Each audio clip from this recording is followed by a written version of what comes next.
마태복음 18장 15절 말씀부터 35절에 있는 말씀까지 우리 천천히 한번 읽도록 하겠습니다.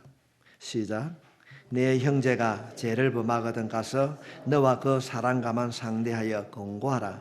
만일 들으면 내가 내 형제를 얻은 것이요, 만일 듣지 않거든 한두 사람을 데리고 가서 두세 증인의 입으로 말하다 학중하게 하라. 만일 그들의 말도 듣지 않거든 교회에 말하고 교회의 말도 듣지 않거든 이방인과 세례와 같이 여기라. 진실로 너희에게 이르노니 무엇이든지 너희가 땅에서 매면 하늘에서도 매일 것이요, 무엇이든지 땅에서 풀면 하늘에서도 풀리리라. 진실로 다시 너희에게 이르노니 너희 중에 두 사람이 땅에서 합심하여 무엇이든지 구하면 하늘에 계신 내 아버지께서 그들을 위하여 이루게 하시리라. 두세 사람이 내 이름으로 모인 곳에는 나도 그들 중에 있느니라. 그때에 베드로가 나와 이르되 주여, 형제가 내게 죄를 범하면 몇 번이나 용서해 주리까?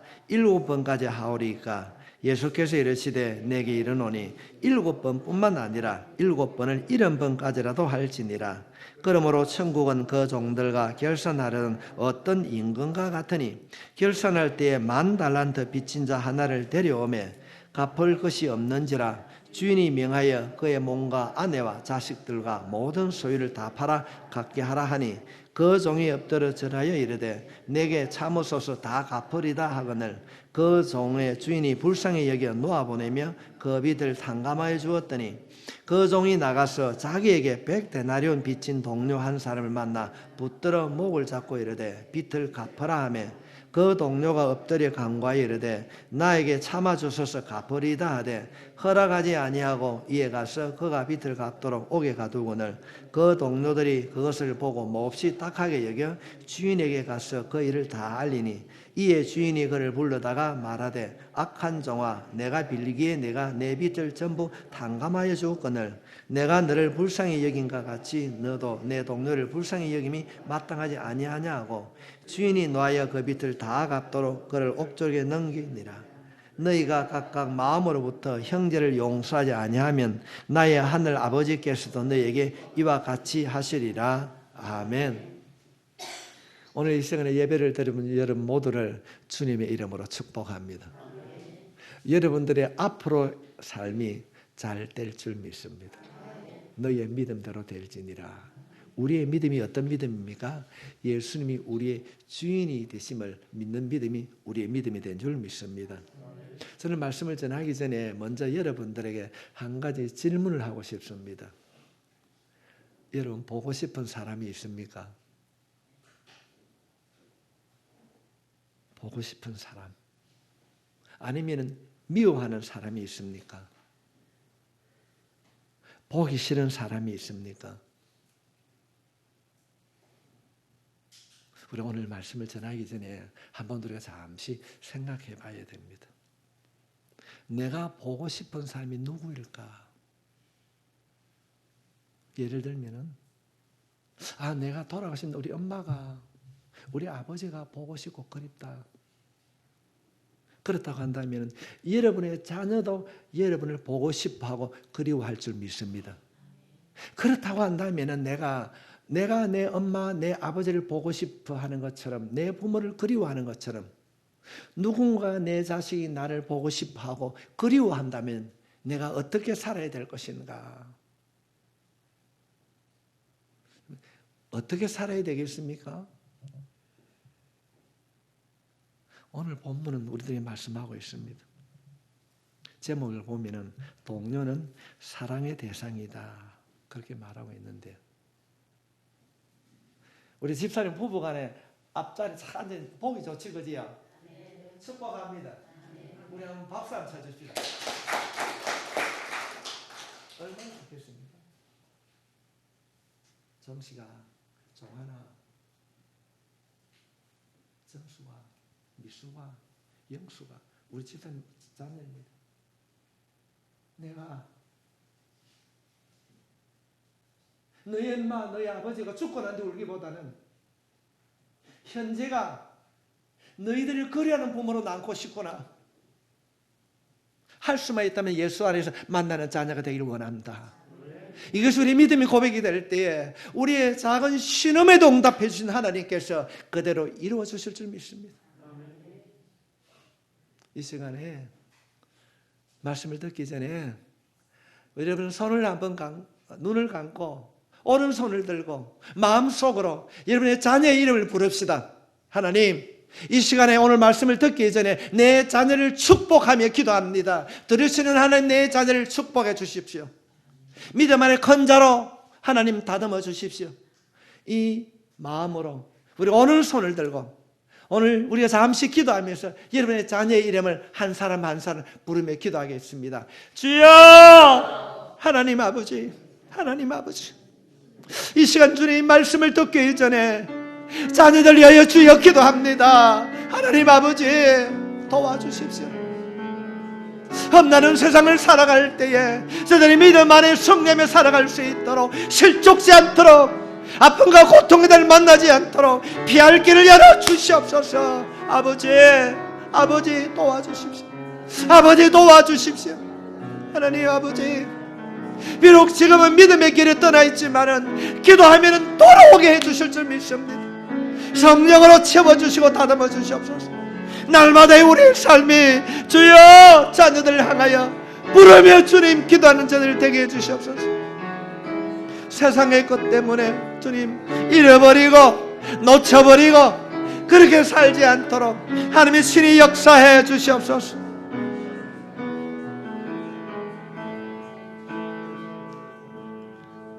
하나님 아버지, 이 시간 사랑하는 자녀들의 이름을 부르며 아버지께 올려드렸습니다. 그 자녀들을 하나님 붙잡아 주시옵소서. 하나님 고쳐주십시오. 다듬어 주십시오. 지금은 비록 주의 곁을 떠나 있다 할지라도 내가 기도하면 돌아오게 될 줄 믿습니다. 아버지, 험난한 세상 살아갈 때 실족지 아니하도록 어려운 길을 피할 수 있도록 도와주십시오. 복 주시옵소서. 하나님이 이루어 주실 줄 믿습니다. 주님, 부모된 우리가 자녀들 위해서 늘 때를 얻든지 못 얻든지 기도하게 해주시옵시고 기도할 때마다 놀라는 영적 변화가 일어나게 됨을 깨닫는 저들 만들어 주시옵소서. 믿음의 자녀들이 잘 되는 복을 누릴 수 있도록 하나님 함께 해 주시옵소서. 우리를 복 주시는 예수님의 이름으로 축복하며 기도하옵나이다. 아멘. 복 받게 될 줄 믿습니다. 보고 싶은 사람이 있는데 대해서 우리가 기도했는데, 우리 생각해 보았는데, 미워하는 사람이 있습니까? 내가 미워하는 사람. 아이고, 저 인간 꼴도 보기 싫다. 그런 사람 없지요? 없지요? 있습니까? 그런 마음을 가지고 있다면 하나님 앞에 기도하십시오. 보기 싫은 사람, 미워하는 사람, 꼴도 보기 싫은 사람 아닙니다. 우리가 영적 갈등을 겪게 되면은 살아계신 하나님을 만나지 못합니다. 가짜 예수군으로 살아가는 거예요. 하나님, 내 마음속에 미워하는 사람이 있습니다. 아이고, 그 인간 있을 수 있습니다. 갈등할 수 있습니다. 그럴 때마다 예수 이름 부르시길 바랍니다. 예수 이름 부를 때에 넘어지지 않습니다. 교회나 가정이 행복하려고 하면 관계가 정말 중요합니다. 부부 간의 관계가 중요하고 부모와 자식 간의 관계가 참 중요합니다. 그보다 더 중요한 것은 하나님과 우리의 관계인 줄 믿습니다. 우리가 신앙생활을 하면서도 성도들의 관계가 얼마나 중요한지 모릅니다. 그런데 문제는 이 관계가 어렵다는 것입니다. 물론 목사인 저에게도 그런 관계가 어려움이 많이 있습니다. 나이가 들어도 시간이 지나도 여전히 숙제로 남아 있을 수 있습니다. 그러면은 어떻게 하면은 이 주변의 사람들과 그 불편한 관계를 풀어낼 수 있는가? 오늘 본문은 그에 대하여서 말씀을 해주고 있습니다. 인간관계를 어떻게 풀어야 하는가? 우리 지금 계속해서 오후 시간에는 이 마태복음을 공부하고 있습니다. 우리 지난 시간에는 17장에서 연약한 영혼을 실족시키지 말라. 인간은 호율성을 강조하기 때문에 큰 것을 이제 작은 것은 그건 뭐 괜찮다. 작은 것은 희생해야 된다고 하는 것을 사람들이 많이 강조하고 있고 현실이 그렇습니다. 그것이 인간에 가진 기본적인 상식입니다. 그러나 예수님께서는 계속해서 우리들에게 말씀하시기를 너희들이 소홀하기 쉬운 아주 작은 것에 대하여서 어떻게 해야 되는지를 말씀하고 있습니다. 어쩌면 사람들은 많은 것, 큰 것, 눈에 띄는 것, 나에게 유익이 되는 것을 강조하고 있지만은 주님께서는 작은 자에게 관심을 가지라고 말씀하고 있습니다. 우리가 생각하는 것과 하나님이 생각하는 것은 전혀 다릅니다. 하나님께서는 아무리 작은 자라도 천하보다 귀한 자로 여겨주실 줄 믿습니다. 내가 비록 시골에 살고 내가 가진 것이 없고 내 자녀가 변변치 못하다 할지라도 내가 우리 자신이 예수 이름 부를 때에 우리를 귀한 자로 천하보다 귀한 자로 주님께서 인정해 주신다는 것입니다. 사람은요 영적으로 깨있지 못하면은 아유 노인 몇 명 모였다. 그 사람 별것 아니다. 아닙니다. 주님 나라는 어떻게 하면 갑니까? 예수 이름으로. 너는 많이 가져서 아닙니다. 내 자녀가 잘 돼서 아닙니다. 누구든지 예수 믿으면 멸망하지 않고 영생을 얻으리로다. 영생을 우리가 주님 앞에 가는 것은 믿음입니다. 그 믿음은 예수인 것입니다. 하나님께서는 사람은 평가의 대상이 아니라 사랑의 대상인 줄 믿습니다.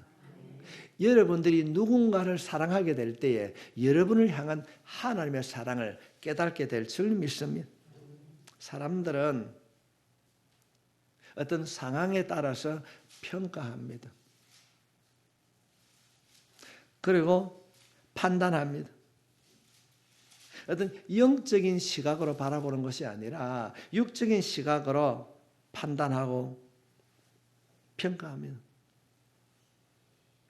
주님께서는 어떤 동네에 좀 못된 사람, 해를 끼치는 사람이 있다. 그럼 어떻게 해야 되는가? 오늘 본문에 그렇게 기록하고 있습니다. 먼저 찾아가라. 1단계로 찾아가라. 그렇게 말합니다.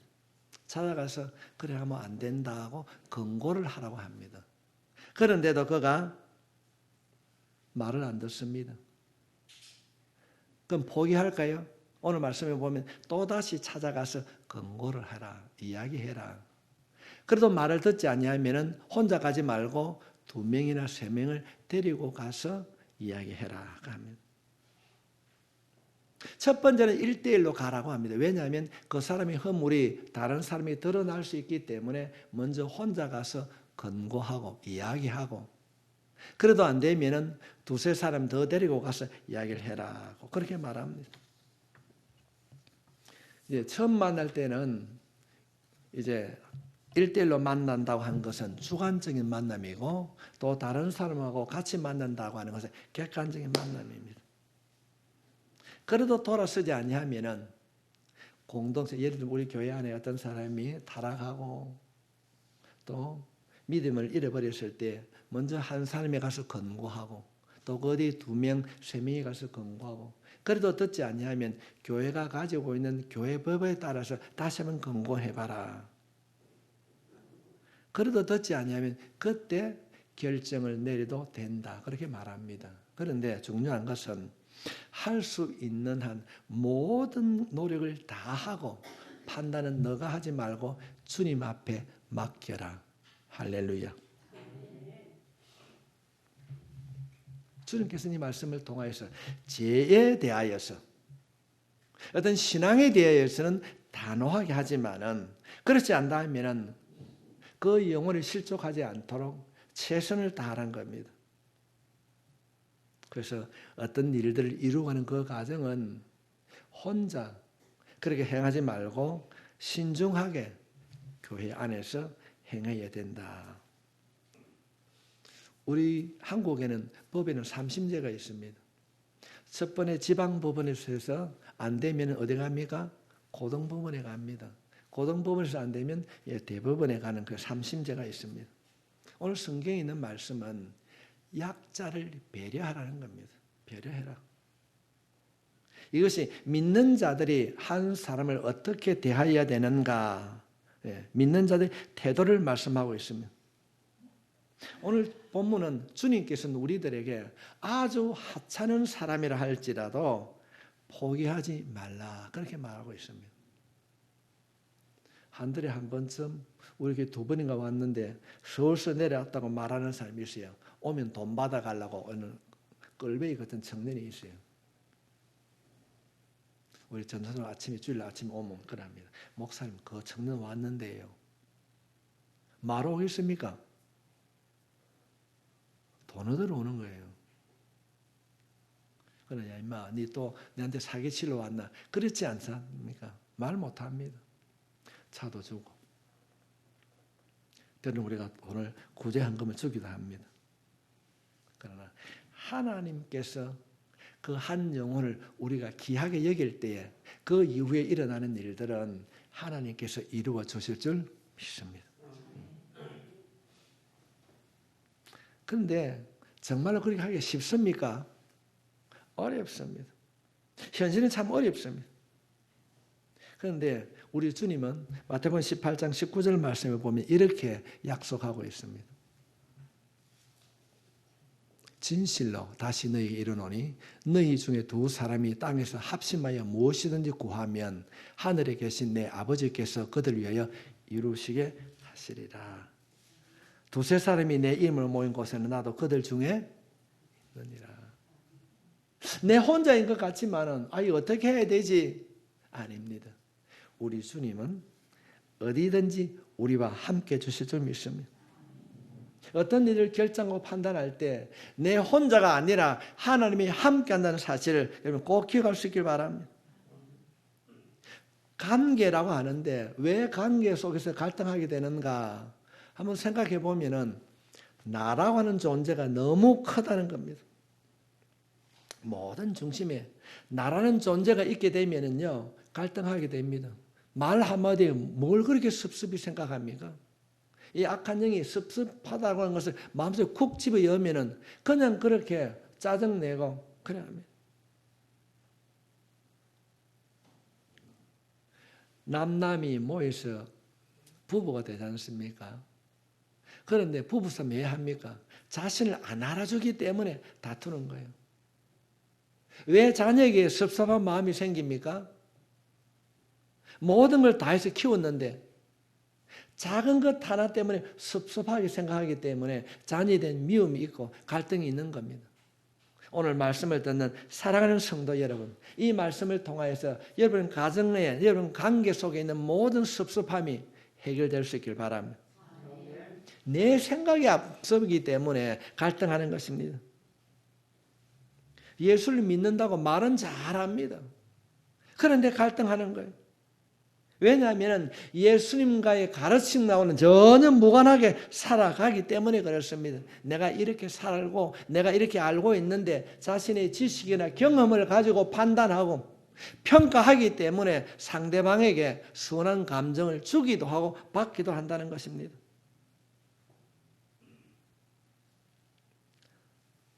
여러분 자녀가 잘못하면 덮어두겠습니까? 어찌하겠습니까? 그럼 덮어둘까요? 어찌해야 됩니까?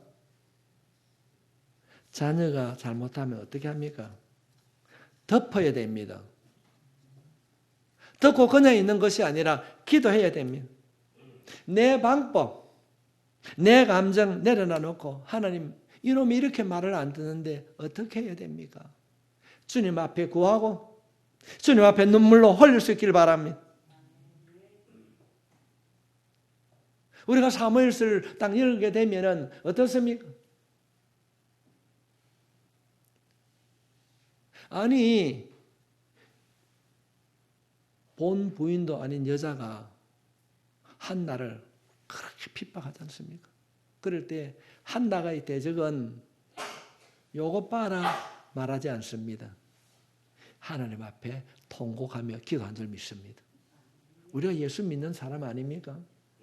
버린나가 그렇게 못된 짓을 하는데도 요것 봐라 다투지 않고 주님 앞에 엎드려 눈물로 통곡하며 기도할 때 하나님께서 길을 열어주신 줄 믿습니다. 그렇다고 한다면 내 생활 속에 찾아오는 그 갈등으로 인해서 힘들어할 때 요놈이라고 말하지 않고 주님 앞에 엎드릴 때 하나님께서 한나를 도구로 삼아 주셨던 것처럼 여러분의 가정을 주님의 도구로 다듬어 주실 줄 믿습니다. 교회는 다양한 사람들 모이지 않습니까? 오예배 많은 인은 아니지만 다 다릅니다. 엄마한테 받은 손가락 10개가 크기가 다 달라요. 지문도 다 다릅니다. 우리 안에는, 아니 교회는 수많은 갈등이 있을 수 있습니다. 어떻게 해야 되는가? 주님을 찾을 수 있길 바랍니다. 성도 여러분, 우리 예수님요 진짜 살아있습니다. 진짜 살아있어요. 안 듣는 것 같지만은요, 안 듣는 것 같지만 다 듣고 계십니다. 우리가 성경을 살펴보게 되면은 이스라엘 백성들을 하나님께서 모세를 통해서 이렇게 강나로 이 가나안을 가게 됩니다. 그런데 가나안을 그냥 떠보다 주면 얼마나 좋을까요? 왜 힘든 어려운 강나를 지나가야 했을까요? 고통을 주었을까요? 그 강나, 고통이라고 하는 그 미드바라고 하는 그 강나를 지나게 하신 것은 이스라엘 백성들을 다듬는 손길인 줄 믿습니다. 내가 인생을 살아가면서 이런저런 문제로 인해서 힘들고 어렵다 할지라도 포기하지 않고 하나님 앞에 엎드리면은 예수 이름 부르면은 하나님께서는 여러분들을 지켜주실 줄 믿습니다. 영적으로 깨어있으면 어찌 기도가 나오는가? 이스라엘 백성들이 강나를 통과할 때에 하나님께서 먹여 주셨습니다. 뭘 가지고요? 만나와 메추라기를. 그 강나를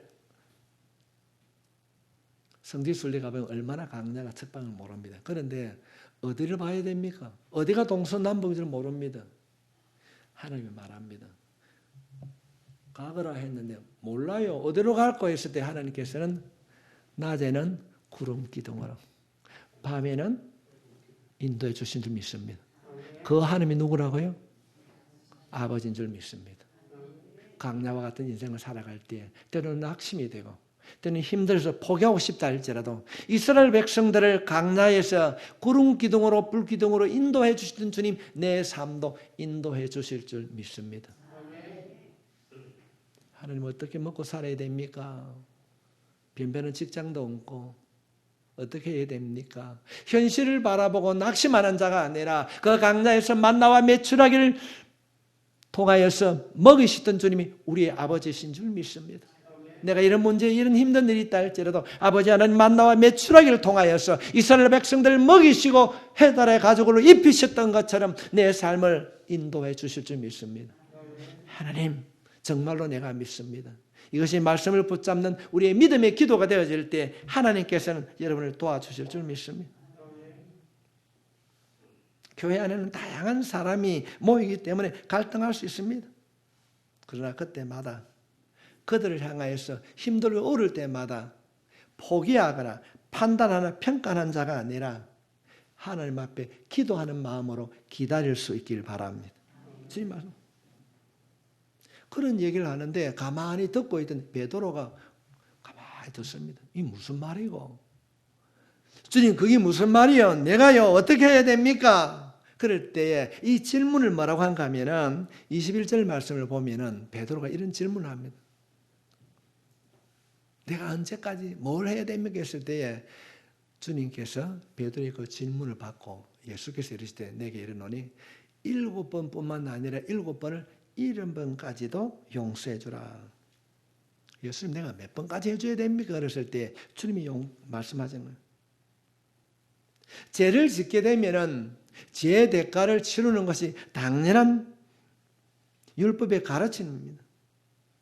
그런데 주님께서는 그 율법의 가르침을 뛰어넘어서 뭐라고 말씀합니까? 주여 형제가 내게 죄를 범하면 몇 번이나 용서하리까? 7번까지 하오리까? 주님이 다시 말합니다. 아니야. 22절 말씀 보겠습니다. 예수께서 이르시되 내게 이르노니 7번뿐 아니라 7번을 70번까지도 용서해 주라. 70번을 7번 해주면 몇 번입니까? 77에 49, 490번일까요? 아닙니다. 물론 490번이라고 하는 사람도 있는데 이 말은 490번만 용서해주고 그 이상은 해주지 말라는 것이 아닙니다. 상대방을 무한정 용서해주라. 용서를 횟수를 정하는 것이 아니라 무한정 용서라는 것입니다. 참 불가능합니다. 어떻게 예수님 저 인간을 용서해 주는데 끝까지 용서해 줍니까? 베드로가 어찌 그래 합니까? 할 때 우리가 알고 있는 1만 달란트 탕감받은 비유를 하게 됩니다. 그런 이야기는 베드로야 못해 주겠지? 내가 이야기 한번 할게요. 그러면 주님이 말씀하십니다. 어떤 사람이 왕에게 1만 달란트 빚을 졌습니다. 그래서 그가 왕이여 내가 이런 사정으로 지금 다 못 갚겠으니까 좀 시간을 연장해 달라. 내가 돈 띠먹겠나? 갚아줄게. 그래 합니다. 그럴 때 이 왕이 신의 그 말을 듣고 일어납니다. 그래 연장해 주는 것이 아니라 내게 빚진 모든 것을 다 탕감해 줄게. 그래 합니다. 탕감해 줄게. 깎아준 것이 아니라 탕감을 없애줬다는 겁니다. 이 탕감받은 사람이 얼마나 기분이 좋았을까요? 고맙습니다. 감사합니다. 고맙습니다. 감사합니다. 수천 번 아마 절을 했을 거예요. 그리고 왕에게서 나와서 이제 갑니다. 자기 집을 돌아가는데 돌아가는 길에 어떤 사람을 만났는데 그 만난 사람이 자기에게 빚진 사람을 만났어요. 어떤 얘기합니까? 야, 니 내 잘 만났다. 니 왜 내 돈 안 갚느냐? 그러니까 자신에게 빚진 자가 이런 얘기합니다. 친구야 미안하다. 뭐 이런저런 이유로 내가 좀 못 갚았는데 내가 안 띠먹고 갚아줄게. 좀 시간을 달라. 그래 하면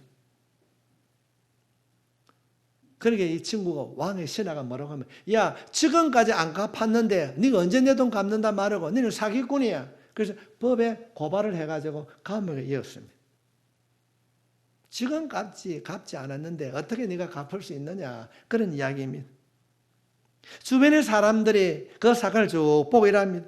너는 왕에게는 1만 달란트 예를 들면은 그는 왕에게는 수천만을 탕감받았는데 자기 빚진 100만 원 빚진 자를 용서해 주지 못했습니다. 그래서 왕에게 찾아가가지고 왕이여 당신이 용서해 준 그놈은 수천만을 용서받았는데 자기 친구에게 받지 못한 100만 원 때문에 그를 감옥에 이었습니다. 32절 34절을 한번 볼까요? 이에 주인이 그를 불러다가 말하되 악한 종아 내가 빌기에 내가 내 빚을 전부 탕감하여 주었거늘 내가 너를 불쌍히 여긴과 같이 너도 내 동료를 불쌍히 여김이 마땅하지 아니하냐 하고 주인이 노하여 그 빚을 다 갚도록 그를 옥졸들에게 넘기니라. 너는 내가 베푼 자비를 받을 자격이 없다. 그래서 왕은 그 탕감받은 빚을 질소하고 악한 종을 감옥에 넣어서 무기징역을 살렸다. 그런 이야기입니다. 왜 예수님께서는 이 비유를 제자들에게 들려주고 있는가? 왜 들려주고 있겠습니까? 한번 따라합시다. 용서해 주어라. 용서해 주라는 겁니다. 우리는 용서해 줘야 됩니다. 반드시 용서해 줘야 됩니다. 왜요? 이 신하가 왕에게서 모든 빚을 탕감받았던 것처럼 인간의 힘으로는 해결할 수 없는 죄의 문제를 예수님으로 인하여서 우리가 탕감받은 줄 믿습니다. 우리가 구원받은 백성이에요. 잘 믿든지 못 믿든지 예수 이름으로 기도하고 예수 이름으로 살아가게 되면 마지막 그때 하나님 나라에 가게 될 줄 믿습니다. 우리의 모든 죄의 문제를 예수 믿는 그 믿음으로 인하여서 우리가 탕감받은 자인데 우리의 인생을 살아가면서 뭘 용서하지 못하겠습니까? 이 땅의 것은 이 땅에서 해결할 수 있습니다. 용서할 수 있습니다. 우리의 모든 죄와 허물을 하나님이 용서해 주셨기 때문에 우리는 용서받은 자인 줄 믿습니다. 그러므로 우리는 탕감받은 죄인입니다. 죄는 이때 탕감받았어요. 살아가면서 불편하고 어렵다고 상대방을 용서하지 못하고 품어지 못한다면 엉터리 예수꾼입니다. 우리는 탕감받은 자인 줄 믿습니다. 용서함을 받은 자인 줄 믿습니다. 그러므로 상대방을 용서할 수 있기를 바랍니다. 그렇다고 무조건 돈 띄주고 돈 주고 퍼주고 손해보라는 것은 아닙니다. 어떤 일을 결정할 때 신중하게 하고 기도하게 하고 기도한 후에 결정하고 기도한 후에 판단하게 되면 하나님께서 우리의 갈 길을 인도해 주실 줄 믿습니다.